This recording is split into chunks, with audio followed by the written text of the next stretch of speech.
గత ప్రభుత్వం ఉన్నప్పుడు 10-15 తారీఖు నాగర్ కర్నూలు శాలరీస్ వచ్చినప్పుడు నేను బాధపడ్డా. ఈ రోజు మావి రెగ్యులర్ అయిపోయినాయి, వీళ్ళు బాధ అనుభవిస్తున్నారు.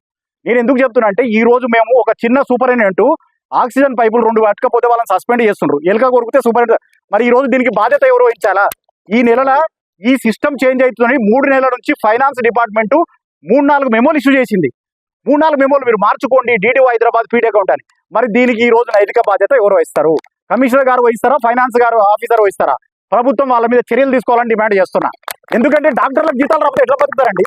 ఈ రోజు నాకు ఒక అమ్మాయి మెసేజ్ పెట్టి నేను చెప్తున్నా, జనరల్ గా డిఎస్హెచ్ అంటే నాకు కూడా పెద్దగా మా శ్రీనివాస్ బ్రదర్ ఎప్పుడు చెప్తుంటే నాకు అర్థం కాకపోయేది.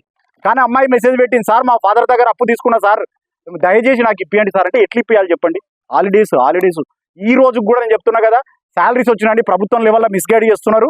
మీడియా వచ్చిన వార్తలు ప్రభుత్వం అడిగితే మా హెచ్ఓడీలో జీతాలు వచ్చినాయి. నేను ఈ రోజు కూడా ఛాలెంజ్ చేస్తున్నా, జీతాలు రాని వ్యక్తి మీ ముందే మాట్లాడిండు. మాకేముందండి జీతాలు వస్తే మేము ఎందుకు ప్రెస్ మీట్ పెట్టాలి చెప్పండి? జీతాలు రాని వాళ్ళ గురించే మాట్లాడుతున్నాం. డాక్టర్లు జీతాలు అడుక్కునే స్థితికి వెళ్ళొద్దు. దయచేసి ప్రభుత్వం డైరెక్టర్ ఆఫ్ సెకండరీ సర్వీస్ గా మార్చాలి. దీన్ని మార్చనే దీనికి సమస్య పరిష్కారం, మేము అంతిమ పరిష్కారం చెప్తున్నాం. లేదు ఇక వచ్చే నెల మీకు ఫస్ట్కి వస్తుంది, సెకండ్కి వస్తుంది, అది కాదండి. శాశ్వత పరిష్కారం ఇవ్వండి. మీరే కమిటీ చేస్తారు, 8 lakhs ఖర్చు పెడతారు, ఆ కమిటీ రిపోర్ట్ ఇస్తుంది, ఆ రిపోర్ట్ను మీరే యాక్సెప్ట్ చేస్తారు, దాన్ని ఇంప్లిమెంట్ చేయండి అని అడుగుతున్నాం. దానికి ముడిపడి ఎన్ని ఉన్నాయంటే రీడిప్లాయ్మెంట్ అంటే చెప్తున్నా, మీకు ఇవి డెప్త్ అర్థం కాకపోవచ్చు కానీ అన్ని దాంట్లోనే ఉన్నాయి. రీడిప్లాయ్మెంట్ ఉంది, ఇప్పుడు రిక్రూట్మెంట్ చేయలేరంట, అది కాకపోతే ప్రమోషన్ చేయలేరంట. ఒక 2 సంవత్సరాల నుంచి ప్రమోషన్స్ లేవు. బీవీపీ చాలా బాధాకరమైన పరిస్థితి ఉంది. డిఎంఈ డిహెచ్ కొద్దిగా మెరుగు, కనీసం ప్రమోషన్లన్నీ ఇచ్చిండ్రు. వాళ్ళకి అవసరం మాకు అవసరం డిఫరెంట్ ఇష్యూ, అట్లీస్ట్ ప్రమోషన్లు ఇచ్చిన సంవత్సరంలో. సో వీవీపీలో చాలా ప్రాబ్లమ్స్ ఉన్నాయి. ఆ జీడిఎంఓలని కొంతమందిని అపాయింట్ చేసిండ్రు, వాళ్ళని అయితే మా కింద బాండెడ్ లేబర్ లాగా ట్రీట్ చేస్తున్నారు. వాళ్ళు స్పెషలిస్ట్ కన్వర్ట్ చేయబట్టే ఎన్నిసార్లు అడుగుతారంటే అసోసియేషన్ మాత్రం మాకు వేరే పని ఉండదా, అడిగితే మేము ఫైల్ పంపించమంటారు, వదిలేస్తారు. హెచ్ఓడి తలుచుకుంటే 2 రోజుల్లో పరిష్కారం అయ్యే సమస్యను కూడా పెండింగ్ పెడుతున్నారు. నేను చెప్పేది ఇది ఒక్కటే, స్పష్టంగా వైద్య విధాన పరిషత్తును డైరెక్టర్ ఆఫ్ సెకండరీ హెల్త్గా మారుస్తూ బిల్లు పెట్టండి. మేము ఇక్కడే వచ్చి సెలబ్రేషన్ చేసుకుంటాం. అసెంబ్లీలో బిల్లు పెడతారా లేదా ఆర్డినెన్స్ ఇస్తారా డిసైడ్ చేయండి. తర్వాత డైరెక్టర్ ఆఫ్ హెల్త్ సైడ్ స్వయంగా మంత్రి గారు ఫిబ్రవరి 20 తారీఖు నాడు మీటింగ్ కండక్ట్ చేశాడు. ఆ మీటింగ్ వచ్చిన వాళ్ళు ఇక్కడ చాలా మంది ఉన్నారు. 142 అమెండ్మెంట్ న్యాయమైన డిమాండు, టైం బాండ్ ప్రమోషన్స్ న్యాయమైన డిమాండ్ అని మంత్రి గారు సెక్రటరీ ముందల, డిహెచ్ ముందల, అందరి ముందర ఒప్పుకుంటే మా వాళ్ళందరూ ధన్యవాదాలు చెప్తూ చప్పట్లు కొట్టిండ్రు. ఫిబ్రవరి 20 తారీఖు నుంచి ఈరోజు డిసెంబర్ 20కి వచ్చినాము. దానికోసం ఎన్నిసార్లు పోయినాము నేను అంటే మీకు తెలియదు. అసోసియేషన్ అంటే అసలు ఆల్మోస్ట్ సరే పోవద్దు, సరే చెప్పిండ్రు కదా అవుతుందని ఆశతో పోయి వాళ్ళు అడిగిన ప్రతి క్లారిఫికేషన్ ఇచ్చినాం. అంటే ఎందుకు ఈ నిర్లక్ష్య వైఖరి? మరి దీనికి బాధ్యత ఎవరు వహించాలా?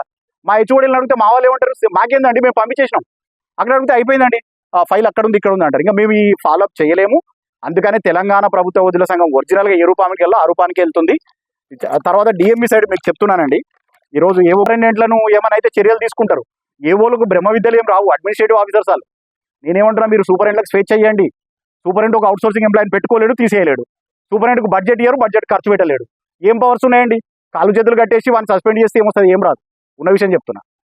సో 100% మీరు సూపరింటెండెంట్కి స్వేచ్ఛ చేయకుండా ఏవోలను తెచ్చి పెడితే ఏమొస్తుంది? ఇప్పుడు ఏవో బిల్లు సైన్ పెడుతున్నాడు కదా ఆల్రెడీ, మీరు కొద్దిగా ఎక్స్ట్రా పవర్ ఇచ్చి సైన్, అది ఎక్సెసివ్ డెలిగేషన్ ఆఫ్ పవర్స్ అని ఒక ఫైల్ నడుస్తుందని మాకు సమాచారం ఉంది. అది గిట్ట బయటకు వస్తే మేము వ్యతిరేకిస్తాము.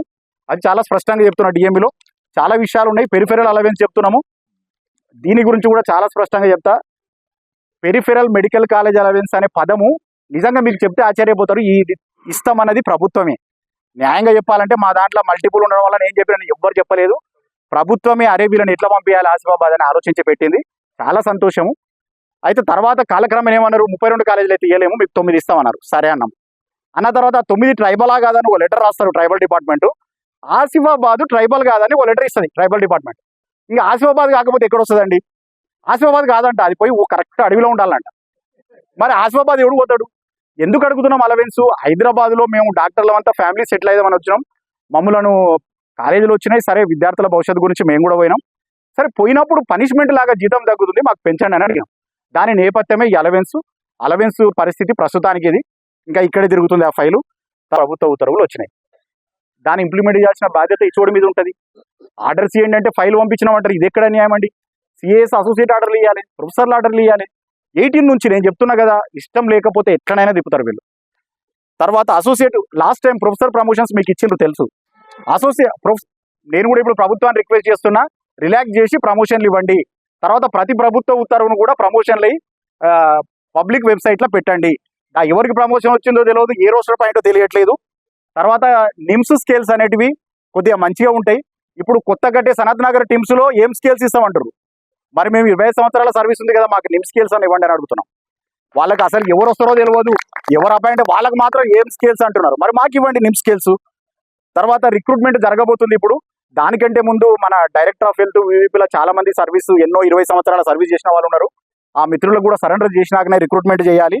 తర్వాత ఫ్యాకల్టీ ట్రాన్స్ఫర్స్ మీకు తెలుసు, దాదాపు ప్రతి నెల నుంచి అడుగుతూనే ఉన్నాం. మే నెల నుంచి అడుగుతున్నాము. ఆ వేకెన్సీల కన్నా ఇవ్వండి అంటే అది ఇవ్వకుండా రాజకీయ బలం ఉన్న వాళ్ళకి డిప్యుటేషన్లు ఇస్తున్నారు. మొన్న ప్రమోషన్ వచ్చిన వాళ్ళకు, మొన్న ట్రాన్స్ఫర్ అయిన వాళ్ళకి డిప్యుటేషన్లు ఇస్తున్నారు. అదేంటంటే డిప్యుటేషన్ ఇచ్చినప్పుడు సీనియారిటీ చూడండి, అసలు ఇవ్వండి కనీసం, అది మీకే మంచి పేరు వస్తుంది కదా.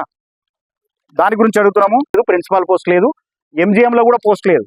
ఉస్మానియా ప్రిన్సిపల్ సూపరింటెండెంట్, KMCలో MGM సూపరింటెండెంట్, ఈ 3 పోస్టులు క్రియేట్ చేయకపోతే మనకు తెలంగాణ వచ్చిన తర్వాత కూడా లాభం లేకుండా అయిపోతుంది. ఆ 3 పోస్టులు క్రియేట్ చేయండి. ఎంత ఇంపార్టెంట్ అండి హాస్పిటల్ ఉస్మానియాది.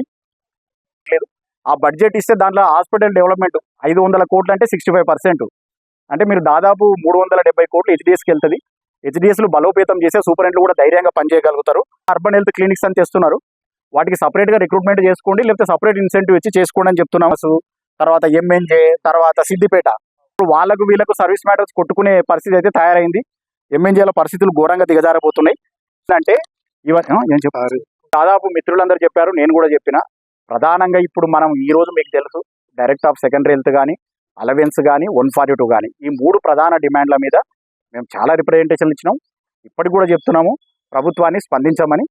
ఇది పూర్తి చేస్తే ఖచ్చితంగా ప్రభుత్వం మీద మాకు నమ్మకం పెరుగుతుంది. మేము కూడా నమ్మకంగా పనిచేస్తాము. చేయకపోతే మేము నెక్స్ట్ జరగబోయే జనరల్ కౌన్సిల్ మీటింగ్లో ఏం చేయాలని నిర్ణయించుకొని ప్రకటిస్తాము.